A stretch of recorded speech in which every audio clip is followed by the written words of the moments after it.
पुंडलीकवरदारी विठ्ठल श्री ज्ञानदेव तुकाराम सद्गुरु समर्थ त्र्यंबकानंद महाराज की जय।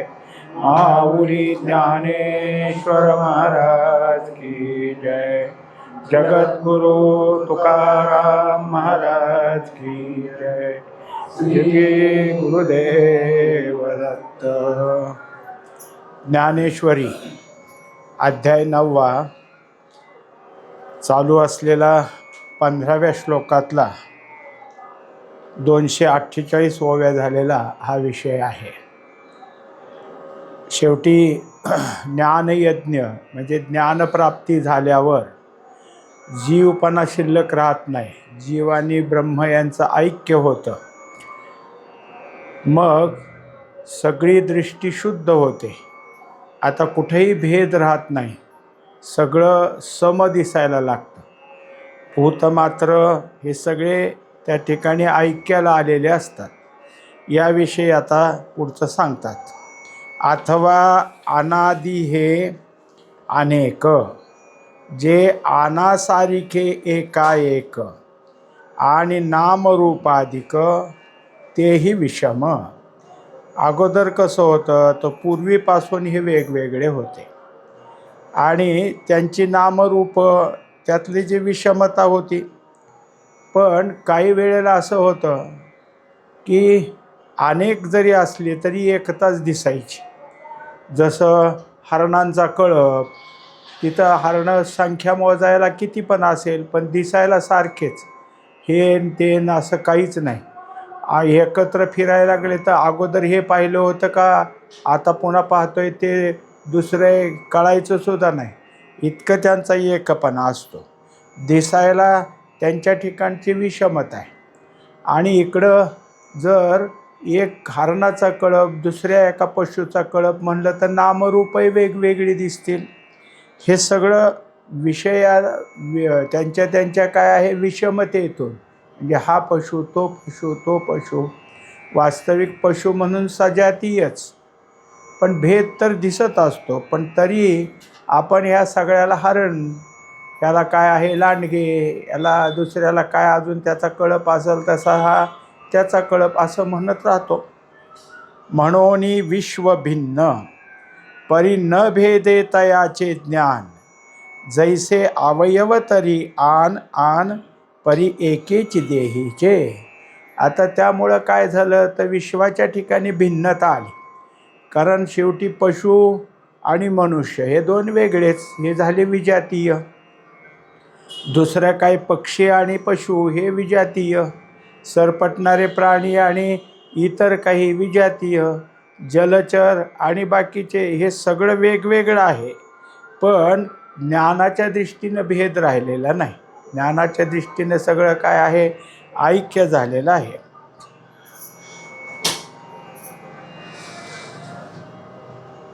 जैसे अवयव तरी आन आन परी एकीच देहीचे। आता जसं आपला देह आहे आणि त्याला अवयव आहेत, मग आपण हा डावी बाजू उजवी बाजू झालं, हात पाय छाती पोट हे सगळं म्हणतो। पण शेवटी आपला देह एकच आहे। नावं वेगवेगळी असली तरी देहानं सगळं एकच आहे। का शाखा सानिया थोरा परी आहाती एकाची तरुवरा, बहुरश्मी परी दिनकरा एकची जीवे। आता एकची जेवी, त्यानंतर काय झालं की एखादं झाड आहे, त्याला मोठी फांदी, त्याच्यापेक्षा लहान फांदी, बारीक फांद्या, असं सगळं आपल्याला वेगवेगळं दिसत जरी असलं तर ते सगळं एकाच झाडाचं येते। तसं दुसरं उदाहरण सांगितलं की सूर्य एक आहे पण किरणं बघायला गेली तर वेगवेगळी आहेत असं आपल्याला दिसून येईल। तेच नानाविधा व्यक्ती आनाने नामे आनानी वृत्ती, ऐसी जाणती भेदला भूती अभेदा माते। आता दुसरं उदाहरण दिलं की काय आहे, व्यक्ती एकच आहे पण काही काही नावं वेगळी असतात। जसं तो जर काही आहे की त्याला जर भाऊ असेल तर मग हा त्याचा भाऊ झाला, त्याचे वडील हा मुलगा झालं. दुसरी कोणी बहीण असेल तर त्या बहिणीचा हा भाऊ झाला, बहिणीच्या मुलाचा हा मामा झाला. म्हणजे कितीतरी नावं त्याला आली. त्याला भाऊ, काका, मामा अशी किती नावं आली तरी व्यक्ती एकच आहे का नाही. एकाच व्यक्तीला नात्याप्रमाणे जसं वेगवेगळं नाव येतं तसं हे अनेक प्रकार जरी दिसत असले तर ज्ञानाच्या दृष्टीनं एकपणा झालेला आहे. येणे वेगळालेपणे पांडवा, करीती ज्ञान यज्ञो बरवा, जे न भेदिती जाणीवा जाणते म्हणून. आता अशा तऱ्हेनं या ज्ञानप्राप्तीनंतर ज्ञानानं जे जे काही भेद होते ते भेद सगळे संपून टाकले. आता अज्ञान सगळं संपून गेलं. त्यामुळं यांच्या ठिकाणी काय आहे की पक्की जाणीव झाली आणि त्या जाणीवेनं सगळीकडं एकच आहे अशी त्यांची दृष्टी झाली. ना तरी जेधवा जिये ठाई, देखती का जे जे काही, ते मी वाचोनी नाही ऐसाची बोधू. आता कुठेही दृष्टी जाऊ द्या, सगळं दिसत असलं जे स्थिर आहे, स्थावर आहे ते पाहू द्या, नाही तर कोणतं सजीव असेल ते पाहू द्या. स्थावरातले अनेक प्रकार, सजीवातले अनेक प्रकार, हे सगळं जरी पाहण्यात येत असलं एका भगवंतापासून दुसरं काही नाही असा त्या ठिकाणी बोध झाला. पाहे पा बुडबुडा जेवता जाये, तेऊ ते जडची एकतया आहे, मग विरे अथवा राहे तरी जळाची माझी. आता त्याला उदाहरण दिलं की पाण्यावर बुडबुडा आला, मग तो वाऱ्याच्या झोताने काय होतो, या टोकापासून त्या टोकापर्यंत जातो. मग किती जरी फिरला तरी पाण्याला सोडून कुठं फिरेल. दुसरी गोष्ट, तो विरला म्हणजे फुटला तरी पाण्यातच जाईल, पाण्याला सोडून कुठंच नाही. का पवने परमाणू उचलले, ते पृथ्वीपणा वेगळे नाही गेले, आणि मागवते जरी पडले तरी पृथ्वीची वरी. तर उदाहरण दिलं पण सूक्ष्मतेनं जाणण्याचं उदाहरण आहे की जसं वाऱ्यानं पृथ्वीतला एक कण उचलला, मग तो जरी गेला तर तो कण कोण आहे तर पृथ्वीचंच अंग आहे. पण त्याला पृथ्वीपणा कुठं संपला, फक्त ते पृथ्वीपासून वेगळं झालं, पण पृथ्वीच आहे ते सुद्धा एक. आणि परत काय झालं, वारं थांबलं की पृथ्वीवरच येऊन पडलं, मग पृथ्वीशी पुन्हा एकरूप झालं. वेगळं नव्हतंच, पृथ्वीपणातच होतं, फक्त वाऱ्याने त्याला उचललं आणि वारं थांबलं की परत जाग्याला पृथ्वीशीच आलं. म्हणजे ते वेगळं वाटतं आणि पुन्हा ऐक्य वाटतं. तैसे भलते त भलतेने भावे, भलतेही न हो अथवा हो आवे, परी ते मी ऐसे आगवे होवो निठेले. आता काही असो, इतकी उदाहरणं दिली.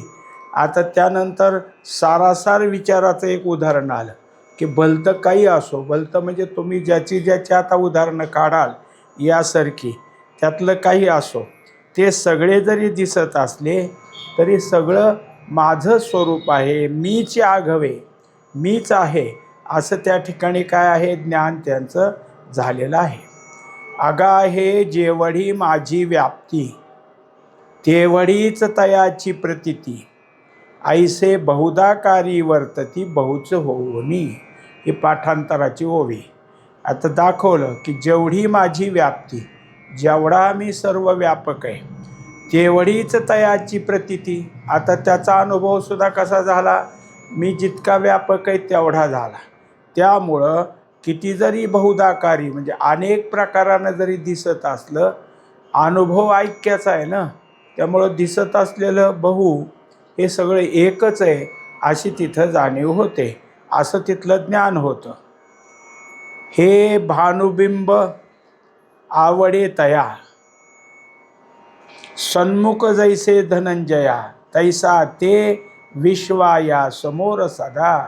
आता आपण कसं आहे की सूर्याला पाहिलं, मग परत दुसऱ्या गावाला गेलो, मग तिथं पाहिलं, म्हणले अरे तिथला सूर्य इथं आला काय. आता आणखी कुठल्या तरी गावाला गेलो, सूर्य एकच असतो ना, कुठेही तुम्ही ह्या गावाचे त्या गावाला जातो, सन्मुखच आहे. तसं हे विश्व जरी दिसत असलं तरी परमात्माच सन्मुख आहे. विश्वातलं काही पहा, दिसत असेल ते परमात्म्याचंच आहे. अगातयाची या ज्ञाना पाठी पोट नाही अर्जुना, वायू जैसा गगना सर्वांगी असे. आता त्याला दाखवून दिलं की ज्ञान कसं असतं, तर ज्ञान हे अवयवरहित आहे, निरवयवी आहे. जसं मनुष्य असला म्हणजे ह्याला पुढची बाजू, मग हे पोट, मग ही पाठ असं म्हणता येतं. ज्ञानाला काय म्हणता येतं? ज्ञानाचं पुढची बाजू म्हणावी का ज्ञानाला मागची बाजू म्हणावी? काहीच नाही. ज्ञान हे निरवयवी. त्यामुळं ते ज्ञान एकदा पक्कं झालं की सगळीकडं कसं आहे, समान दिसतं. जसा आकाशापासून बाजूला निघाले वायू, हे आकाशाचंच अंग आहे, कारण आकाशच सर्व व्यापक आहे. वायू फिरून फिरून फिरला तर आकाशाला सोडून कुठं जाणार आहे? तैसा मी जे तुला आघवा, ते चित्तुक तयाची सद्भावा, तरी न करिता पांडवा भजन जाहले.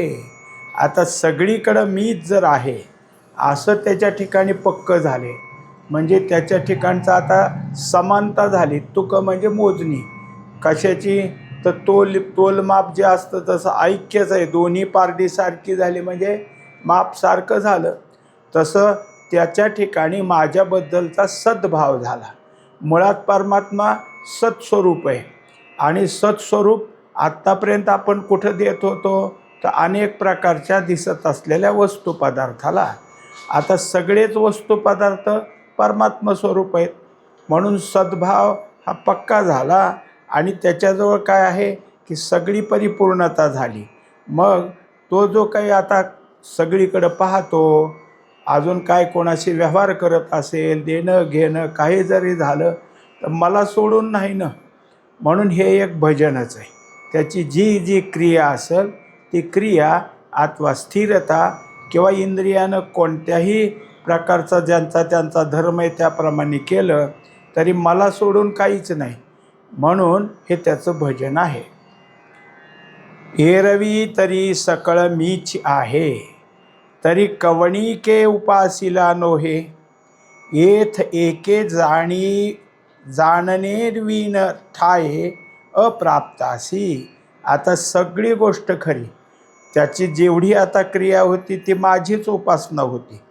मग आता मी जे काय आहे ते आत्ता ह्या ज्ञानियालाच उघडा झालो, ज्ञानियालाच माझा आहेपणा कळाला. एरवी नव्हता का? एरवी मी काय असा कुठंतरी निघून गेलो होतो का? सगळं विश्व तुमच्या पुढं मांडलं मी दूर गेलो असं काही होतं का? असं नाही.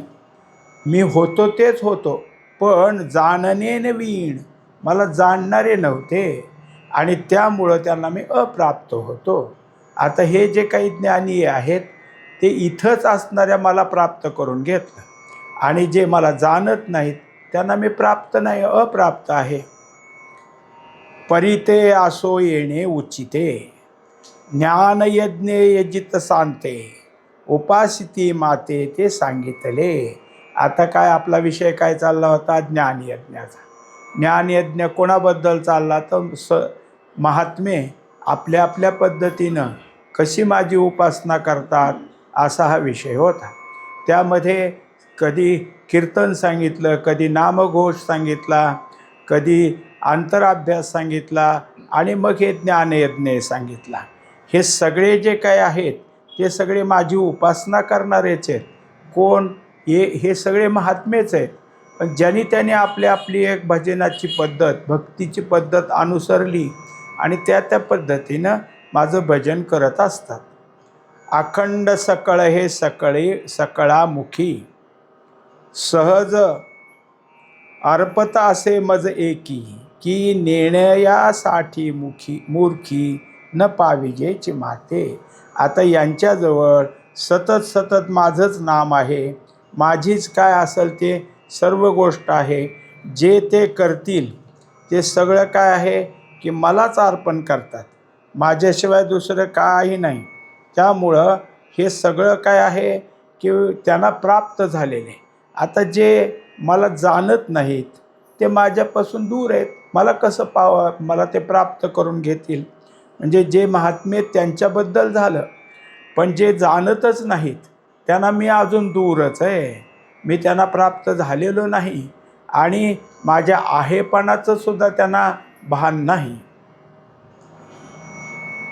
अहम क्रतुरहम यज्ञ स्वदाहमहमौषधम मंत्रोहमहमेवाज्यमहमग्निरहंहुतम.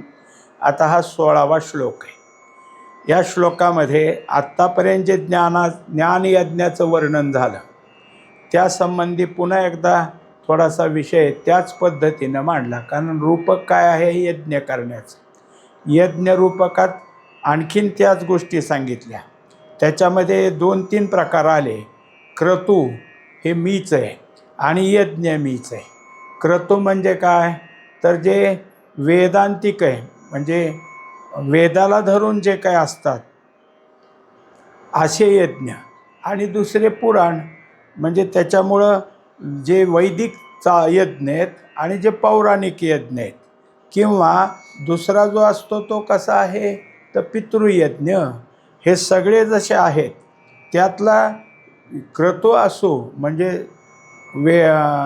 ह्याच्यातून असो, वेदाच्या ह्याच्यातून असो किंवा पौराणिक असो, सगळं मीच आहे. फक्त तिथं श्रुती आहेत, इथं काय आहे स्मृती आहेत. असं जरी मंत्र वेगवेगळे असले तरी त्या सगळ्या गोष्टी मीच आहे. नुसतं यज्ञच आहे मी असं नाही. यज्ञाला जमा झालेलं जे काही आहे तिथलं साहित्य, तिथं जमा झालेले काय आहे की समिधा म्हणजे औषधं, त्यासाठी म्हणत असलेले मंत्र, किंवा तिथं जे काही असलेलं तूप, अग्नी, जेवढं वेगवेगळेपण यज्ञाचं ते सगळं माझं स्वरूप आहे. तोची जाणिवेचा उदयो जरी होये तरी मुदल वेदू मीची आहे आणि तो विधानाते जयाविये तो क्रतुही मीची. आता सगळ्यात महत्त्वाची गोष्ट आहे की जाणिवेचा उदय कधी होतो. मनुष्याच्या ठिकाणी जाणीव आहे, पण ती अहंकारानं आणि त्याच्या ठिकाणी असलेल्या काय आहे अज्ञानानं बाधित झालेली. पण खरी जाणीव उदयाला यायला गुरुची कृपा व्हावी लागते. गुरुकृपेनंच जाणिवेचा उदय होतो आणि असा उदय झाला की मग जे काही असेल ते सगळं आपल्याला लक्षात येतं. आता जे मांडणी आहे ती सगळ्याला मुख्य कोण आहे, कोणी हे सगळे यज्ञ सांगितले तर वेदाने सांगितले. वेद कोण आहे, तरी मुदल वेदू मीच आहे. तेव्हा वेदसुद्धा मीच आहे आणि तो विधानाते जयाविये, त्या वेदानं ज्या प्रकाराने यज्ञ करायला सांगितला आहे तो जो विधी आहे तो विधीसुद्धा मीच आहे. म्हणून तो क्रतुही मीची. आता तो जो आहे तो क्रतू म्हणजे तो यज्ञ मीच आहे की जो वेदाच्या अनुरूप झालेला आहे. आणि त्या यज्ञाला मुख्य जर काय असेल तर माझंच एक स्वरूप ते आहे किंवा मीच तो आहे. मग तया कर्मापासून बरवा जो सांगोपांगो आघवा यज्ञू प्रकटे पांडवा तोही मी गा. आता दुसरं झाला, एक वेदांताला धरून झाला आणि वैदिक, आणि दुसरा जो आहे तो पौराणिक म्हणजे कर्म करायचं आहे त्यात. मग कर्मस्वरूपसुद्धा कोण आहे तर मीच आहे. कारण सगळ्या कर्माची व्यवस्था किंवा कर्म प्रेरणा आणि कर्म करणं हे कोणाच्या सत्तेत होतं, माझ्या सत्तेत. म्हणून सांगोपांगो आघवा, म्हणून तो सगळ्या अंगानं माझं स्वरूप आहे. माझ्याशिवाय त्या ठिकाणी सुद्धा दुसरं काही नाही. म्हणून त्याला काय म्हणलं, सांगोपांग म्हणजे सगळं यथाविधी, जे जे काही विधी असतील त्या विधीप्रमाणे हा यज्ञ ते सुद्धा माझं स्वरूप आहे. स्वहामी स्वधा सोमादी औषधी विविधा आज्य मी समिधा मंत्रू मी हवीही. आता त्याच्यामध्ये जे काही असतात, देवासाठी जे असतं त्याला स्वहा म्हटलं जातं, पितरासाठी असतं त्याला स्वधा म्हटलं जातं. म्हणजे ते सगळे काय आहे अर्पण करायचे. त्याच्यामध्ये जमा झालेलं जेवढ्या जेवढ्या औषधी, त्या औषधी सगळ्या म्हणजे माझं स्वरूप आहे. तूप माझं स्वरूप आहे. समिधा म्हणजे ज्या 5 वृक्षाचे जे तिथं आणलेले असतात त्या समिधा, ते माझं स्वरूप आहे. आणि एवढा सगळा यज्ञ होतो, ते यज्ञाचे जे मंत्र आहेत ते मंत्रसुद्धा मीच आहे. एकंदरीत सगळा यज्ञ मीच आहे. होता मी हवन कीजे, जेथ अग्नी तो स्वरूप माझे, आणि हुतक वस्तू जे जे तेही मीची. आता नावं वेगवेगळी असतील पण वस्तू मात्र कशी आहे, एकच आहे. म्हणून तिथं दाखवून दिलं की जे काही चाललेला यज्ञ आहे त्याचा मुख्य करणारा मीच. तिथं जे काही अर्पण करायचं आहे ते हवन करण्याच्या वस्तू मी, आणि ज्याच्यात हवन करायचं तो अग्नी, तेही मीच.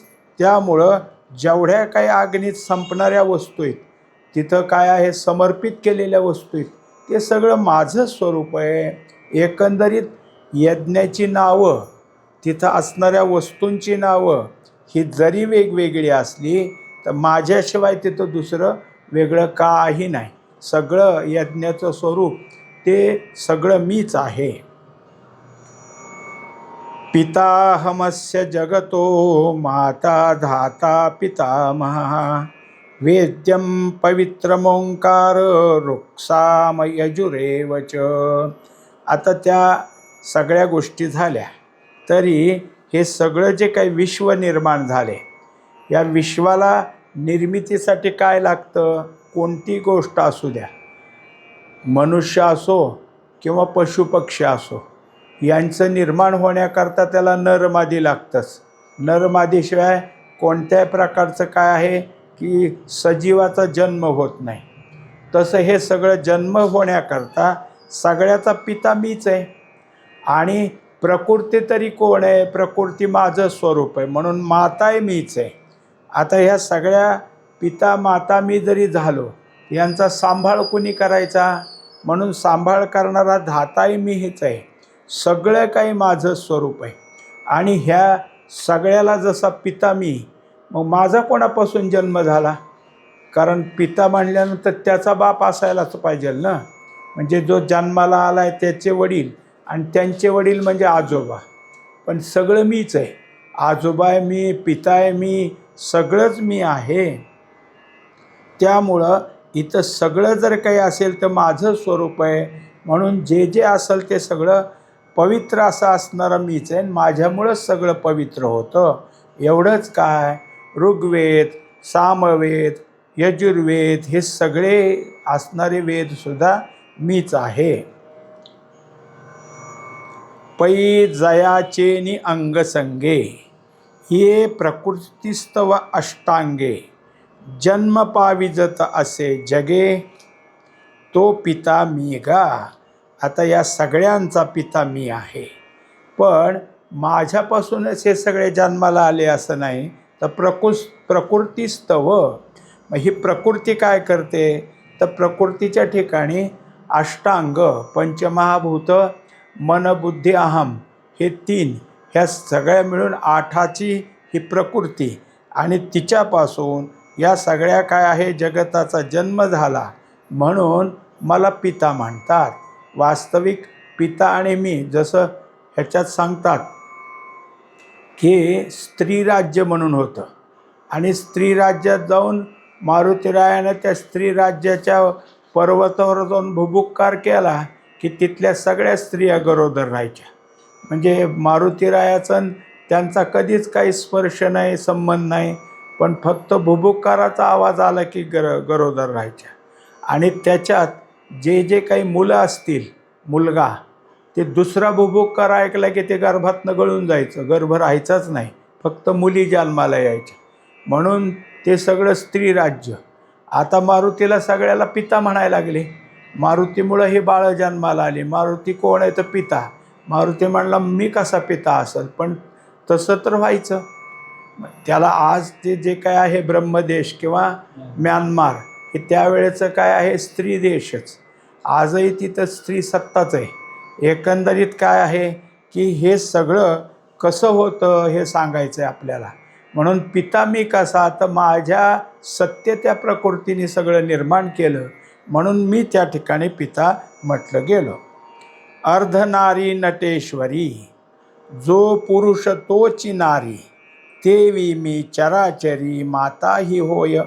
आता दुसरी गोष्ट अशी की प्रकृती कुठं काय माझ्यापासून दुसरी का? प्रकृती जर माझ्याहून वेगळी असती तर तिच्या ठिकाणी माझ्या ठिकाणी दोन सत्ता झाल्या असत्या. तर ते माझं स्वरूप आहे. म्हणजे जसं अर्धनारी नटेश्वर, अर्ध पुरुषाचं शरीर, अर्ध स्त्रीचं शरीर, असं जो काय आहे तसं आमचं आहे. मी आणि ती प्रकृती, मी पुरुष आणि ती प्रकृती, आमचं दोघाचं अंग एकच.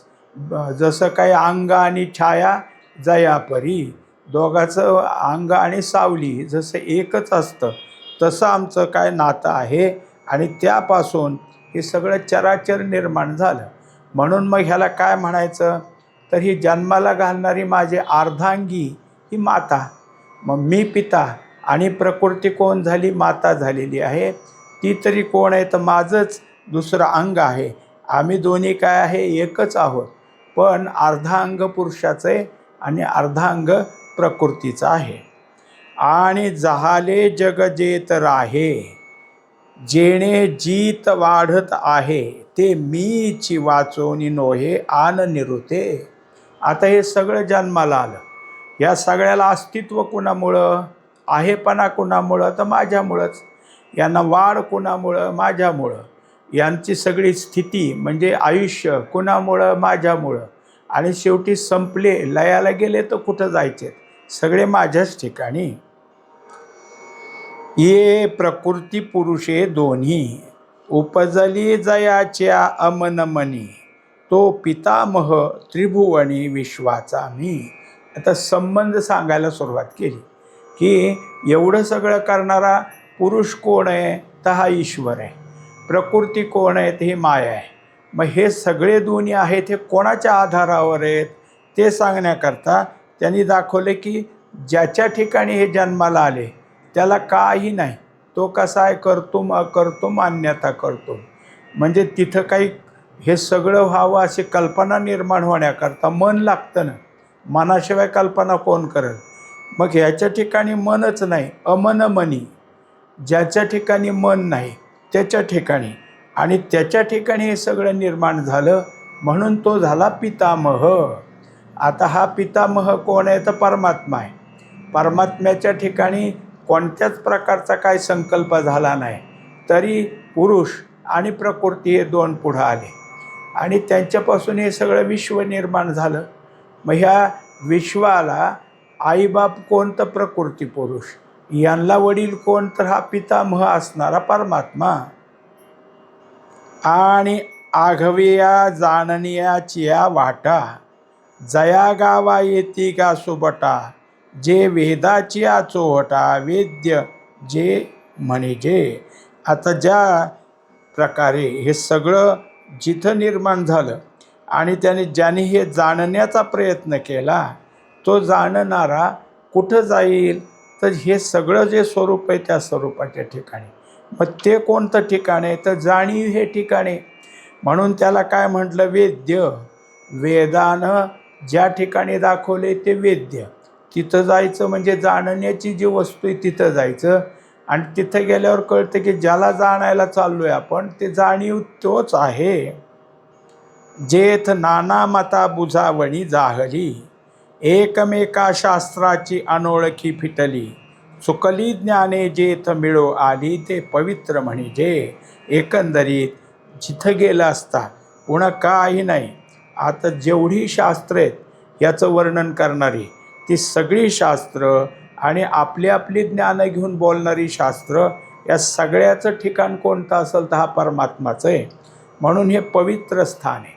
आता एकच आहे की ज्याला जाणलं असता पुन्हा जाणायचं काहीच उरत नाही असा हा परमात्मा आहे.